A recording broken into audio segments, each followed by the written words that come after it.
സഹകരണ മേഖലയിലെ പ്രതിസന്ധി ചർച്ച ചെയ്യാനുള്ള പ്രത്യേക നിയമസഭാ സമ്മേളനം പുരോഗമിക്കുകയാണ്. അതിലേക്ക് നിങ്ങളൊരു പുനർജന്മമായിരിക്കും കൊടുക്കുന്നത്. ആ പുനർജന്മത്തിന് വേണ്ടിയുള്ള പോരാട്ടമാണ് ഈ നിയമസഭയിൽ ഈ പ്രമേയത്തിലൂടെ ചർച്ച ചെയ്യപ്പെടുന്നത്. ഞാനതിനെ പിന്തുണയ്ക്കുന്നു. ബഹുമാനപ്പെട്ട പ്രതിപക്ഷ നേതാവ്. ബഹുമാനായ സ്പീക്കർ സർ, സഹകരണ വകുപ്പ് മന്ത്രി ശ്രീ AC മൊയ്തീൻ ഇവിടെ അവതരിപ്പിച്ച ഈ ഉപക്ഷേപത്തെ ഞാൻ പിന്തുണയ്ക്കുകയാണ്. സർ, ഞാൻ ആദ്യമായി ഈ ഡിമോണിറ്റൈസേഷന് ശേഷം ഇന്ത്യയിൽ ക്യൂവിൽ നിന്ന് മരണമടഞ്ഞ 70 പാവപ്പെട്ട ആളുകളുടെ പേരിൽ അവർക്ക് ഞാൻ ആദരാഞ്ജലികൾ അർപ്പിക്കുകയാണ്. സർ, അവരുടേതല്ലാത്ത കുറ്റത്തിന് അവരുടെ സ്വന്തം പണം വാങ്ങാൻ വേണ്ടി ക്യൂവിൽ നിന്ന് ദേഹവിയോഗം സംഭവിച്ച ആ പാവങ്ങൾ ഈ BJP ഗവൺമെൻറ്റിൻ്റെ കരങ്ങൾ കൊണ്ട് തകർക്കപ്പെട്ടവരാണ് എന്നുള്ള കാര്യം നമ്മൾ ഓർക്കണം.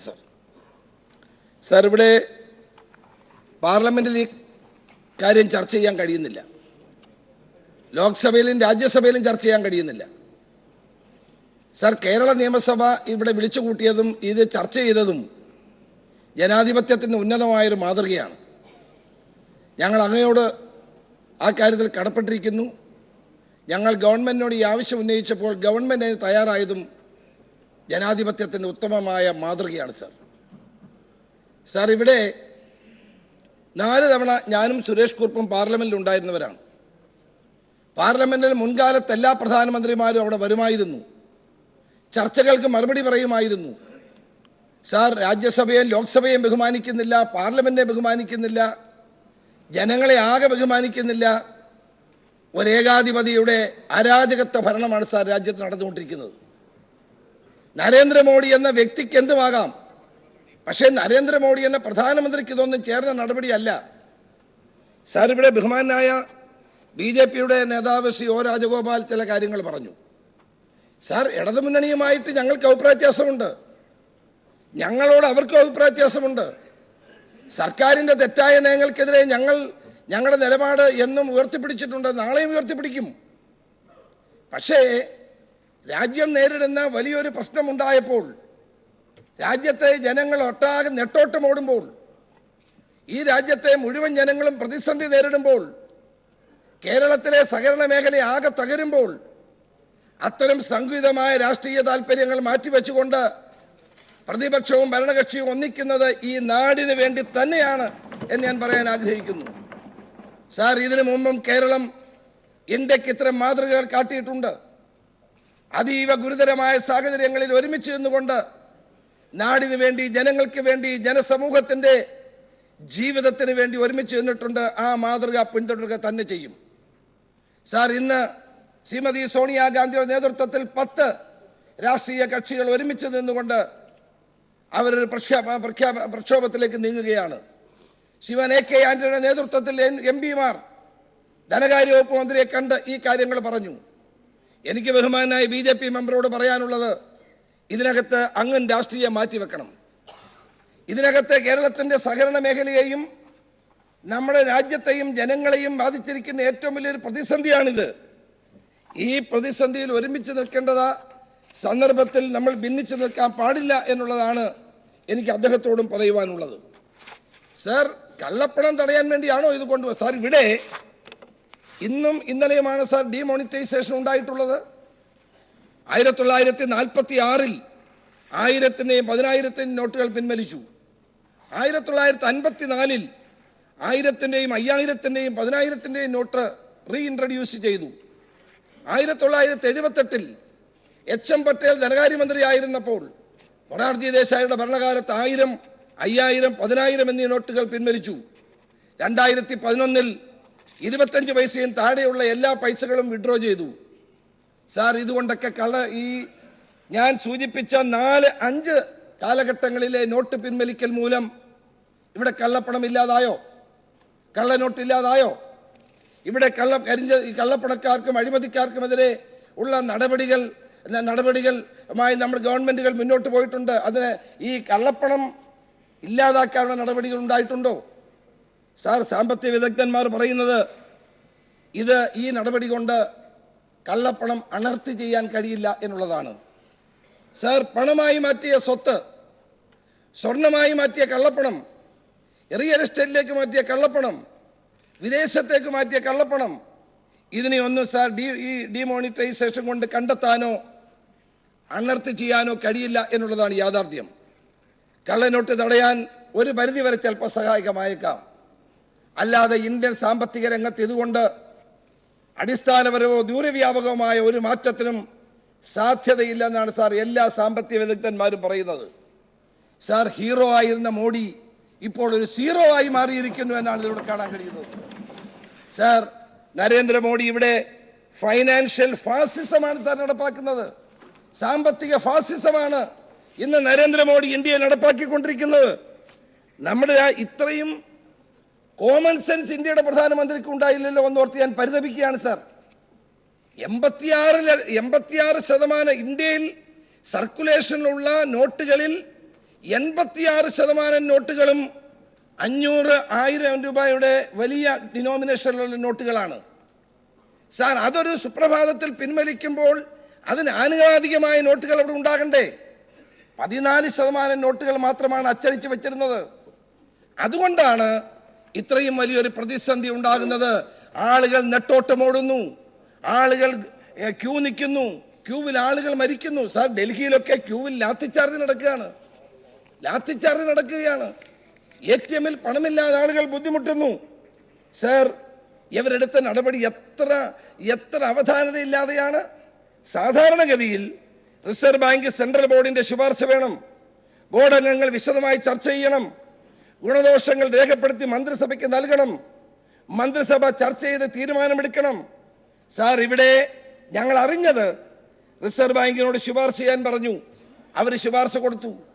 സാർ, കേന്ദ്ര ക്യാബിനറ്റ് കൂടിയത് 5 മുതൽ 10 മിനിറ്റാണ്. ആകെ 10 മിനിറ്റാണ് കേന്ദ്ര ക്യാബിനറ്റ് ഇതിൽ കൂടിയെന്നാണ് പറയുന്നത്.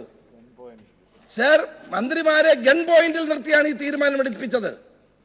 മൊബൈലുകൾ പുറത്തു വെക്കാൻ പറഞ്ഞു. പ്രധാനമന്ത്രിക്ക് സ്വന്തം ക്യാബിനറ്റ് അംഗങ്ങളെ പോലും വിശ്വാസമില്ല. സീനിയർ മന്ത്രിമാരായ രാജ്നാഥ് സിംഗ് ഉൾപ്പെടെയുള്ള ആളുകളോട്, അരുൺ ജെയ്റ്റ്ലിയോട് പറഞ്ഞു മൊബൈൽ ഫോൺ വെളിയിൽ വെക്കണം. എന്നിട്ടാണ് ഈ തീരുമാനമെടുത്തിട്ട് അദ്ദേഹം അനൗൺസ് ചെയ്യുന്നത് വരെ മന്ത്രിമാർക്ക് ക്യാബിനറ്റ് റൂമിൽ നിന്ന് പുറത്തു പോകാൻ അനുവാദം ഉണ്ടായിരുന്നില്ല. ഇതാണോ sir collective responsibility of a cabinet? കൂട്ടുത്തരവാദിത്വം ഇതാണോ സാർ? സാർ, ഇവിടെ മന്ത്രിമാരെ പോലും ബന്ദികളാക്കിക്കൊണ്ട് ഒരു തീരുമാനമാണ് നരേന്ദ്രമോദി അടിച്ചേൽപ്പിച്ചത്. സാർ, ഇന്ത്യയിൽ നിലനിൽക്കുന്ന ക്യാഷ് എക്കോണമിയാണ്. 85% ട്രാൻസാക്ഷൻ നോട്ട് വഴിയാണ്. അപ്പോൾ നോട്ട് റദ്ദാക്കാനുള്ള തീരുമാനം ഉണ്ടാകുമ്പോൾ അതിനാനുപാതികമായ നോട്ട് അച്ചടിച്ച് വെക്കേണ്ടത് ഏറ്റവും ആവശ്യമല്ലേ സാർ? ഇവിടെ ഇതുകൊണ്ട് കള്ളപ്പണം തടയുന്നതെന്ന് മാത്രമല്ല, ഈ രാജ്യത്തെ ജനങ്ങളെ ഏറ്റവും വലിയ പ്രതിസന്ധിയിലേക്ക് ഇവരെത്തിച്ചിരിക്കുന്നു. സാർ, 5000, 1000, 500ന്റെയും 1000ന്റെയും നോട്ടുകൾ പിൻവലിച്ച് പകരമിറക്കിയ 2000 രൂപയുടെ നോട്ടുകൾ എന്താ കള്ളനോട്ട് അടിക്കാൻ പറ്റില്ലേ? അങ്ങനെ 1000ത്തിന് കള്ളനോട്ട് അടിക്കാമെങ്കിൽ 2000ത്തിനും അടിക്കാമല്ലോ സാർ. അതുകൊണ്ടല്ല, കള്ളപ്പണക്കാർ വിവിധ രീതിയിൽ അത് കാണും. ഇവിടെ എന്താ വേണ്ടത്? നിയമപരമായി ഇന്ന് നിലനിൽക്കുന്ന നടപടികൾ ശക്തമായി മുന്നോട്ട് കൊണ്ടുപോകുക. നരേന്ദ്രമോദി കഴിഞ്ഞ തെരഞ്ഞെടുപ്പിൽ പറഞ്ഞു, വിദേശ ബാങ്കുകളിലുള്ള പണം ഞാൻ തിരികെ കൊണ്ടുവരും, ഇന്ത്യയിലെ പാവപ്പെട്ടവർക്ക് വിതരണം ചെയ്യും. ഈ നടപടി മുന്നോട്ട് കൊണ്ടുപോകാൻ കഴിഞ്ഞോ സാർ? അപ്പൊ പ്രഖ്യാപനങ്ങളല്ലാതെ നടപടികൾക്ക് മുന്നോട്ട് കൊണ്ടുപോകാൻ കഴിയുന്നില്ല, നടപടികളുമായി മുന്നോട്ട് പോകാൻ കഴിയുന്നില്ല എന്നുള്ളതാണ് സാർ തെളിയിക്കുന്നത്. സാർ, ഇവിടെ ഇന്ത്യയിൽ നമ്മുടെ ക്യാഷ് എക്കോണമി ഓപ്പറേറ്റ് ചെയ്യുന്ന എല്ലാ രംഗങ്ങളിലും വൻപിച്ച പ്രതിസന്ധി ഉണ്ടാകുന്നു. നരേന്ദ്രമോദി പറയുന്നത് എന്താ? Cashless economy. സാർ, എത്ര ദിവസം കൊണ്ട് നടക്കുന്നതാണ് സാർ ക്യാഷ്ലെസ് എക്കോണമി? ഇതുവെല്ലാം പ്രായോഗികത്തിൽ വരുന്ന കാര്യമാണ് സാർ. 47% ജനങ്ങൾ ബാങ്കുകളുമായി ലിങ്ക് ചെയ്തിട്ടില്ല. 300 മില്യൺ ആളുകൾക്ക് തിരിച്ചറിയൽ പേപ്പറുകളില്ല. 98% റൂറൽ ഇന്ത്യ എന്ന് പറയുന്ന ക്യാഷ് എക്കോണമിയാണ്. ഇന്ത്യയിലെ മൊത്തം ഇടപാടുകളിൽ 80% ക്യാഷ് ട്രാൻസാക്ഷൻസ് മാത്രമാണ്. സാർ, ഇങ്ങനെയുള്ള ഒരു എക്കോണമിയിൽ ക്യാഷ്ലെസ് എക്കോണമി ആയതിനെ മാറ്റണമെങ്കിൽ എത്ര സമയമെടുക്കും സാർ? ഒരു ദിവസം വൈകുന്നേരം 8 മണിക്ക് പ്രധാനമന്ത്രി വന്ന് പറയുകയാണ്, ഈ 1000ന്റെയും 500ന്റെയും നോട്ടുകളൊക്കെ ഇനിയും വെറും കടലാസാണ് എന്ന് പറയുന്നതോടുകൂടി ഇന്ത്യ ഒരു ക്യാഷ്ലെസ് എക്കോണമിയായി മാറുമോ സാർ? സാർ, ഇന്നിവിടെ സ്ഥിതി എന്താണ്? നമ്മുടെ നമ്മുടെ ഉൽപാദന മേഖല തകർന്നു. സാർ, വടക്കേ ഇന്ത്യയിൽ ഖാരിഫ് വിളയുടെ കാലമാണ്. റാബി വിത്തുകൾ വിതയ്ക്കേണ്ട സമയമാണ്. കർഷകരാകെ അങ്കലാപ്പിലാണ്. കാർഷിക മേഖലയുടെ വലിയ തകർച്ച നേരിടാൻ പോകുന്നു. കൃഷിക്കാർ നെട്ടോട്ടമോടുകയാണ്. അവരുടെ കയ്യിലുള്ള പണം ഉപയോഗിച്ച് അവർക്ക് വിത്ത് വാങ്ങാൻ കഴിയുന്നില്ല. കൊയ്ത എടുത്ത വിളവെടുപ്പ് നടത്താൻ കഴിയാത്ത അവസ്ഥ വന്നിരിക്കുന്നു. Sir, Punjab, Haryana, western U P, Maharashtra എന്നീ സംസ്ഥാനങ്ങളിലെ കർഷകർ വലിയ പ്രതിസന്ധിയെ നേരിടുകയാണ്. സാർ, പ്രൈവറ്റ് ഇൻവെസ്റ്റ്മെന്റ് കുറയാൻ പോകുന്നു. ആരും പണം മുടക്കാൻ തയ്യാറാകുന്നില്ല.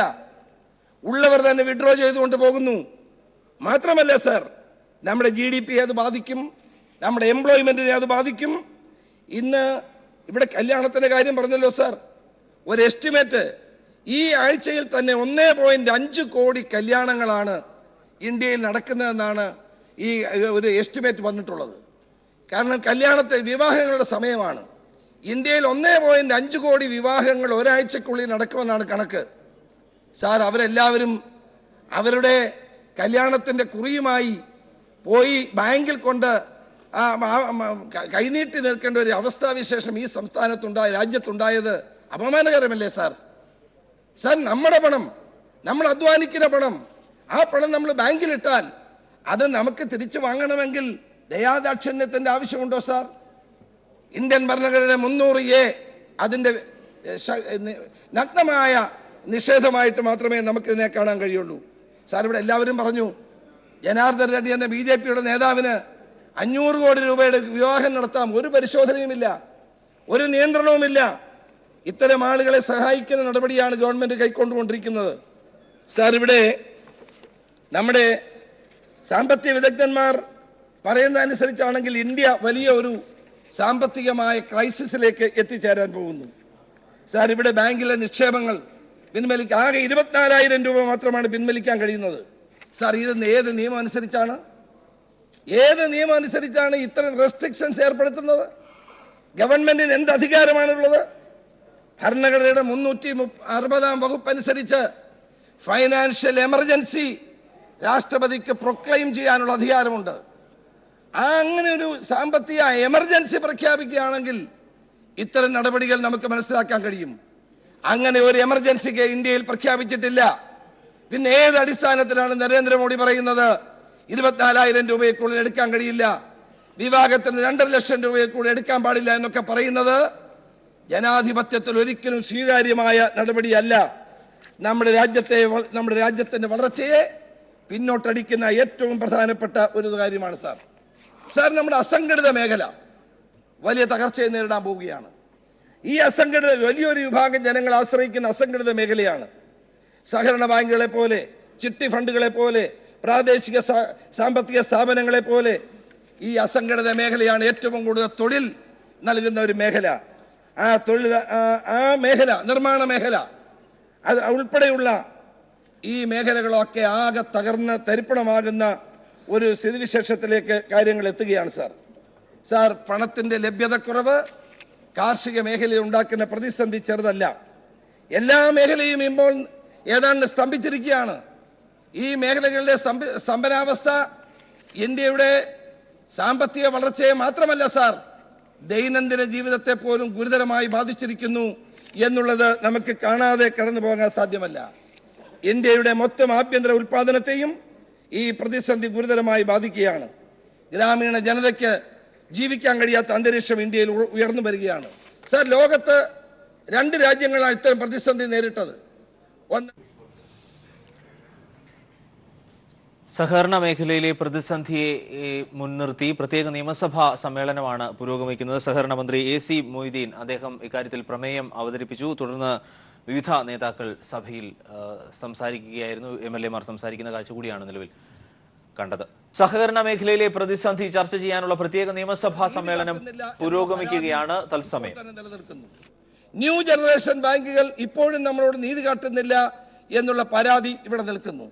സാർ, സഹകരണ ബാങ്കിൽ സമാഹരിക്കുന്ന 1,20,000 കോടി രൂപ, ആ 20,000 കോടി രൂപയിൽ 80% നമ്മുടെ സംസ്ഥാനത്തെ പാവപ്പെട്ടവരുടെ ദൈനംദിന ആവശ്യങ്ങൾക്ക് വേണ്ടി ലോണും അല്ലാതെയും കൊടുക്കുന്നു എന്നുള്ള വസ്തുത നമ്മൾ ആരും മറന്നു പോകരുത്. സാർ, ഇവിടെ ബഹുമാനായ BJP-യുടെ അംഗം ശ്രീ O രാജഗോപാൽ പറഞ്ഞു. അദ്ദേഹത്തോടുള്ള എല്ലാ ബഹുമാനം വെച്ചുകൊണ്ട് ഞാൻ പറയട്ടെ, സഹകരണ ബാങ്കുകളിൽ കള്ളപ്പണം ഉണ്ടെന്ന് അദ്ദേഹം പറയുന്നു. അത് തടയാനുള്ള എത്രയോ നിയമങ്ങളുണ്ട്, നടപടികളുണ്ട്. നമ്മുടെ രാജ്യത്ത് കള്ളപ്പണം തടയാനുള്ള എന്തെല്ലാം ഏജൻസികൾ നിലവിലുണ്ട്. ആ ഏജൻസികൾക്ക് പരിശോധിക്കാം. സാർ, ഈ കേരള നിയമസഭ പാസ്സാക്കിയ ഭരണഘടനാപരമായിട്ട് തന്നെയാണ് സഹകരണ ബാങ്കുകൾ സാർ പ്രവർത്തിച്ചുകൊണ്ടിരിക്കുന്നത്. ഭരണഘടനയിൽ 97 ഭേദഗതി പ്രകാരം 43B, the state shall endeavor to promote voluntary formation, autonomous functioning, democratic control and professional management of cooperative societies. Sir, 97 ഭരണഘടനാ ഭേദഗതിയിലൂടെ 43A പ്രകാരം ഭരണഘടന നൽകിയ അധികാരമാണ് സഹകരണ സംഘങ്ങൾക്ക് പ്രവർത്തിക്കാൻ. ഈ ഭരണഘടനാ ഭേദഗതിയുടെ അടിസ്ഥാനത്തിൽ ഈ കേരള നിയമസഭയാണ് ഉമ്മൻചാണ്ടി ഗവൺമെന്റ് കാലത്ത് സഹകരണ നിയമം ഇവിടെ പുതുതായി പാസ്സാക്കിയത്. അതിന്റെ അടിസ്ഥാനത്തിൽ ഓഡിറ്റുകളുണ്ട്, കൺകറന്റ് ഓഡിറ്റ് ഉണ്ട്, പരിശോധനകളുണ്ട്.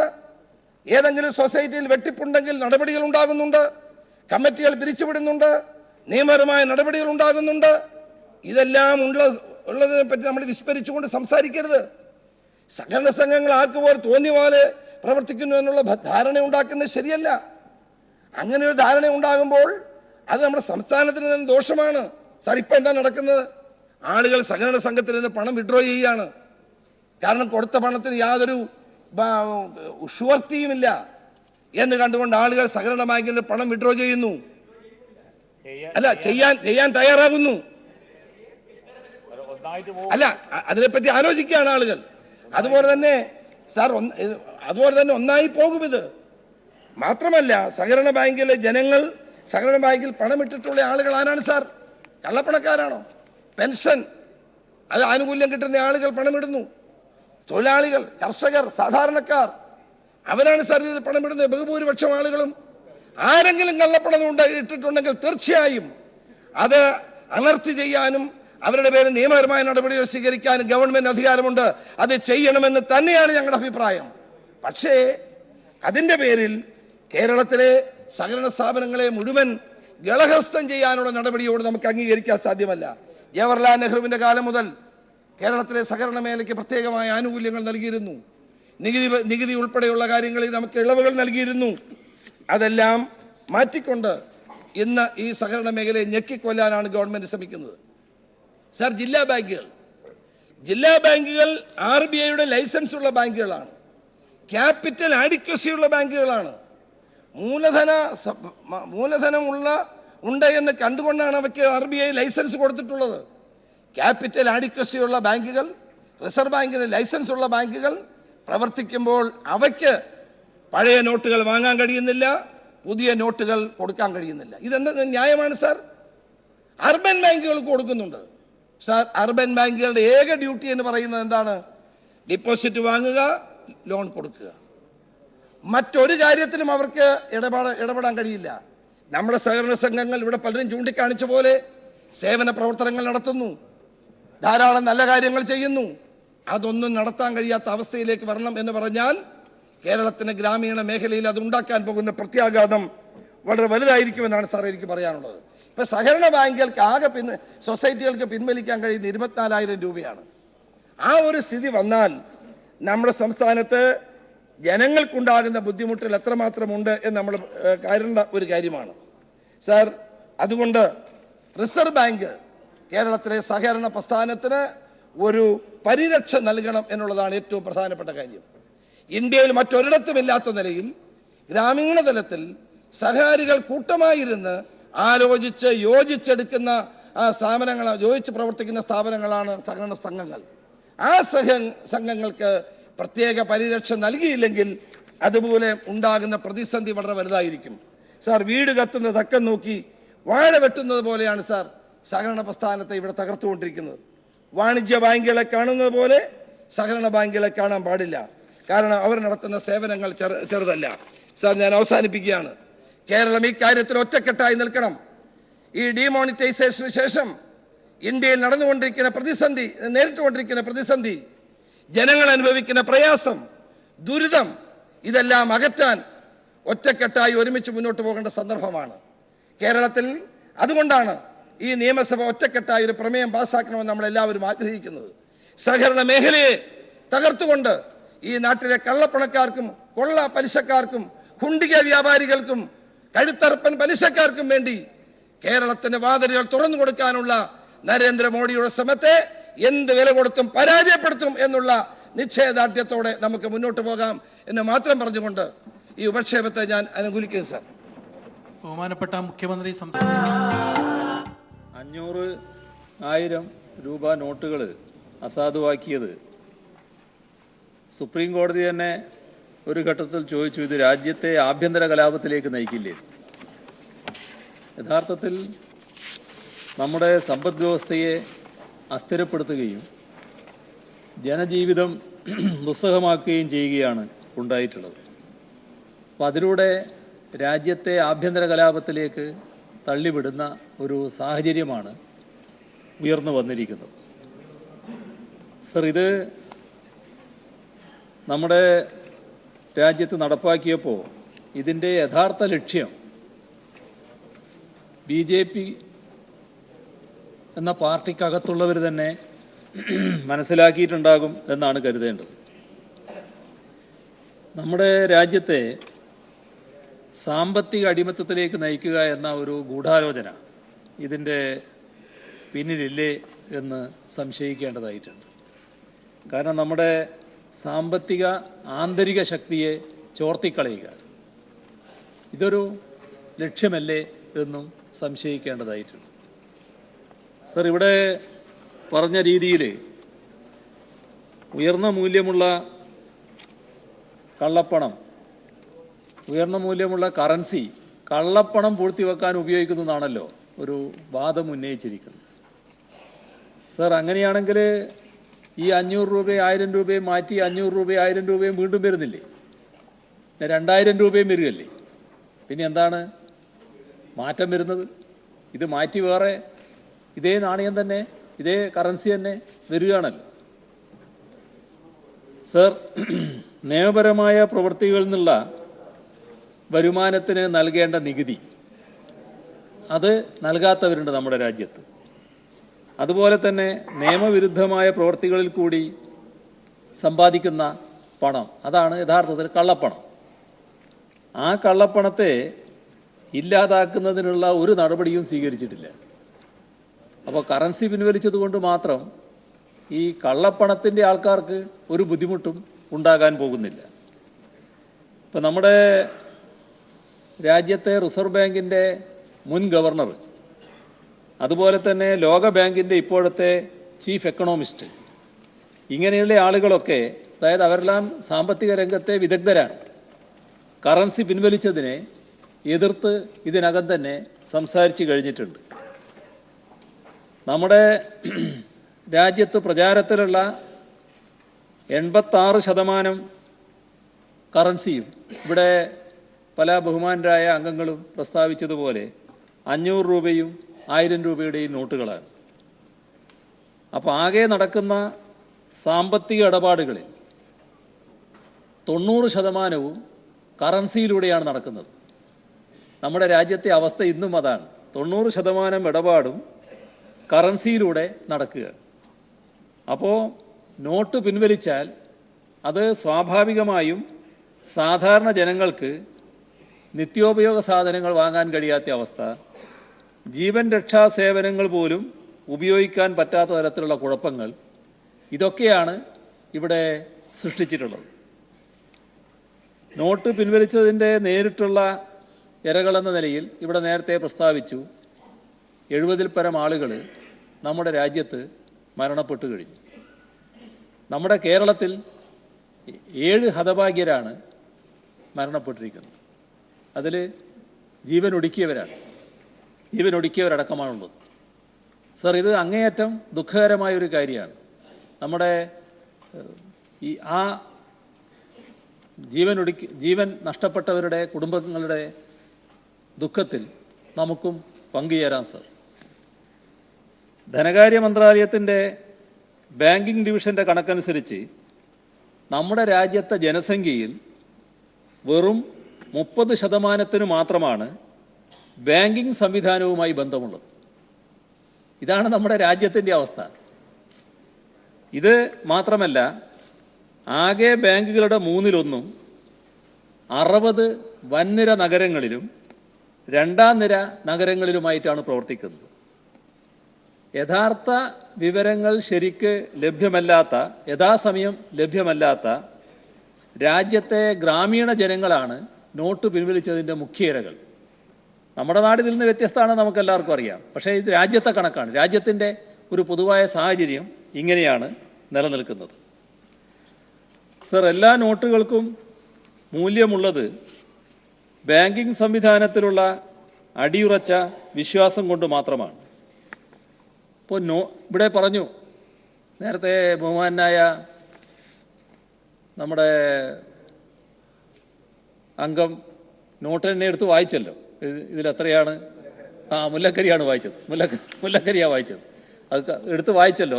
എന്താണ് റിസർവ് ബാങ്ക് ഗവർണർ ഒപ്പിട്ട് നൽകിയിട്ടുള്ള വാഗ്ദത്തം? സർ, യഥാർത്ഥത്തിൽ ബാങ്കിങ് സംവിധാനത്തിലുള്ള അടിയുറച്ച വിശ്വാസം കൊണ്ട് കൂടിയാണ് ആ മൂല്യം നിലനിൽക്കുന്നത്. ഈ ഒപ്പ് ഉണ്ടെങ്കിലും അതൊരു കരാറാണെങ്കിലും നമ്മുടെ നാട്ടിലെ ബാങ്കിങ് സംവിധാനത്തിൽ ആളുകൾക്ക് വിശ്വാസമുണ്ട്.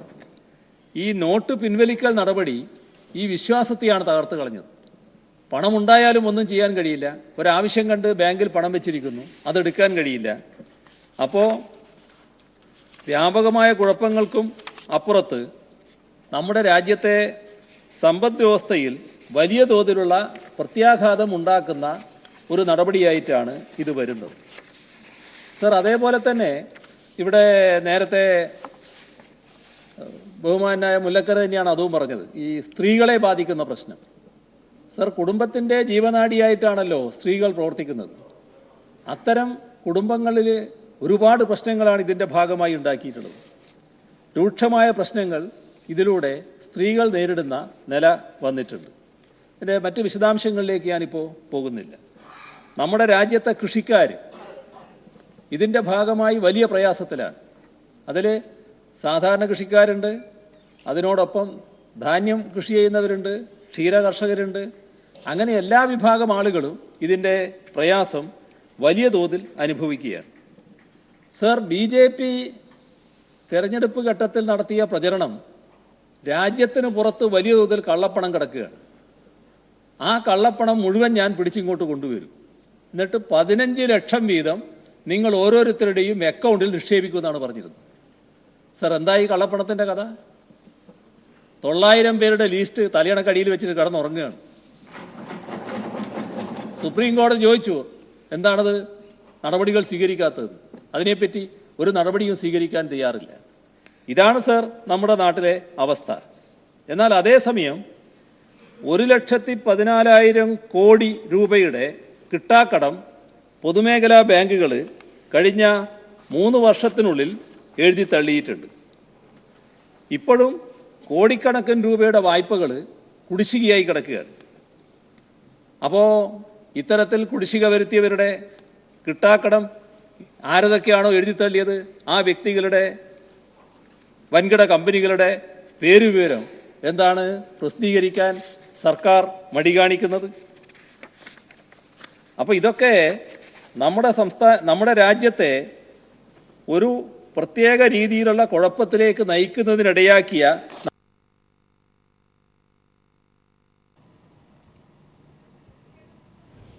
സഹകരണ മേഖലയെക്കുറിച്ച് പറയുമ്പോൾ പരസ്പര സഹകരണം എന്ന തത്വശാസ്ത്രത്തിന്റെ അടിസ്ഥാനത്തിലാണ് സഹകരണ സംഘങ്ങൾ ആകെ സ്ഥാപിക്കപ്പെട്ടത്.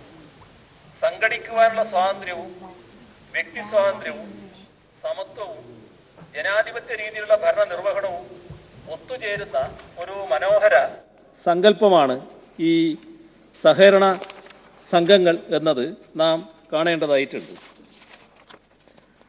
സർ, ഇവിടെ ഇപ്പോഴുള്ള നടപടികൾ നമ്മുടെ സഹകരണ മേഖലയെ ബാധിക്കുന്ന കാര്യങ്ങളുമായി ബന്ധപ്പെടുത്തി നാം പരിശോധിക്കുമ്പോൾ നമുക്ക് കാണാൻ കഴിയുക, അതിൽ ഇപ്പോൾ ഈ തരത്തിൽ നടപടി കേരളത്തിലെ സഹകരണ മേഖലയെ ആകെ തകർക്കുന്നതിനുള്ള അതിൻ്റെ അവസാന ഘട്ടത്തിലുള്ള നടപടിയാണ്. എന്നാൽ സഹകരണ മേഖലയെ ലക്ഷ്യം വെച്ചുകൊണ്ടുള്ള ചില നീക്കങ്ങൾ നേരത്തെ ഇവിടെ ആരംഭിച്ചിരുന്നു. സർ, അത് ആഗോളവൽക്കരണ നയത്തിൻ്റെ ഭാഗമായാണ് നമ്മുടെ സഹകരണ മേഖലയ്ക്ക് നേരെ ഇത്തരത്തിലുള്ള ചില ആക്രമണങ്ങൾ ആരംഭിക്കുന്ന നില വന്നത്.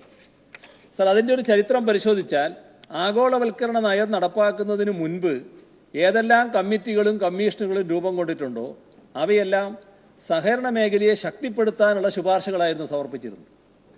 എന്നാൽ അതിനുശേഷം വന്നിട്ടുള്ള കമ്മിറ്റികളും കമ്മീഷനുകളും ഈ നരസിംഹം കമ്മിറ്റി മുതലുള്ള കമ്മിറ്റികൾ നമ്മുടെ സമ്പദ്ഘടനയെ കൂടുതൽ ഉദാരവൽക്കരിക്കാനാണ് ശ്രമിച്ചു വന്നത്.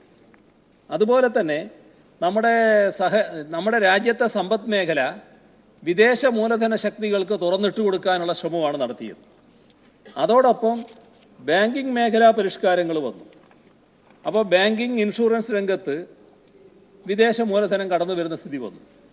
ഇപ്പോൾ സ്വകാര്യവൽക്കരണ നയത്തിൻ്റെ ഗതിവേഗം വലിയ തോതിൽ കൂടി വന്നു. ഈ മാറ്റങ്ങൾക്കനുബന്ധമായി സ്വദേശീയമായും പ്രാദേശികമായും നാം ഉയർത്തിക്കൊണ്ടുവന്ന സഹകരണ പ്രസ്ഥാനത്തിനെതിരെയുള്ള നീക്കങ്ങളുണ്ടായി. ഇതാണ് സാർ ഇവിടെ ഗൗരവമായി സംഭവിച്ച ഒരു ആപത്ത്. നമ്മുടെ സാമ്പത്തിക രംഗത്തെ ഒരു ജനകീയ ബദൽ എന്ന നിലയിലാണ് സഹകരണ പ്രസ്ഥാനം ശക്തിപ്പെട്ടു വന്നിരുന്നത്. അതിനെ പല രീതിയിലും പ്രതിസന്ധിയിലാക്കുന്ന നടപടികളാണ് ഇത്തരത്തിലുള്ള കമ്മീഷനുകൾ മുന്നോട്ട് വച്ചിരുന്നത്.